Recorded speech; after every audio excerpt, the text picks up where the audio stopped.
বলো কেমন পরীক্ষা দিয়েছো আজকে? ভালোই হয়েছে মোটামুটি। পরীক্ষা ভালো হয়েছে? কত উত্তর করেছো? এই 40 করেছো। আজকের প্রশ্ন লেভেল কেমন লেগেছে? তাও ছিল মোটামুটি ভালোই। ভালো সহজ প্রশ্ন ছিল, কমন পেয়েছো আজকে? হ্যাঁ। আচ্ছা, আর কোন পরীক্ষা সবথেকে বেশি ভালো হয়েছে? শিক্ষাবিজ্ঞান ভালো হয়েছে। কত উত্তর করেছিলে সেটাতে? 50। আর তোমার আজ পরীক্ষা কি শেষ? না না, আরেকটা আছে। আরেকটা বাকি আছে। তো পরীক্ষা শেষ হয়ে গেছে মোটামুটি 12। হ্যাঁ। তো কেমন লাগছে ফিলিংস? ভালো লাগছে, হ্যাঁ। আর আজকে তো হোলি, তাই তো? আজকে তো এই তো তোমার পরীক্ষা শেষ হয়ে গেলে 3 মাস কি করবে, কিছু ভেবেছো?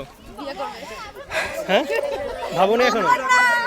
ভবিষ্যতে কিছু ভেবেছো? ভবিষ্যতে কি করবে? দেখা যাক কি করে, কোনো কোম্পানিতে ঢুকবে। আর পড়াশোনায় কন্টিনিউ করবে? হ্যাঁ। করবে। আচ্ছা, কোনো সাবজেক্ট নিয়ে আগানোর ইচ্ছা আছে, অনার্স বা কিছু? সেটা এখনো ভাবিনি। ভাবনি। ঠিক আছে, ভবিষ্যতের জন্য বেস্ট অফ লাক।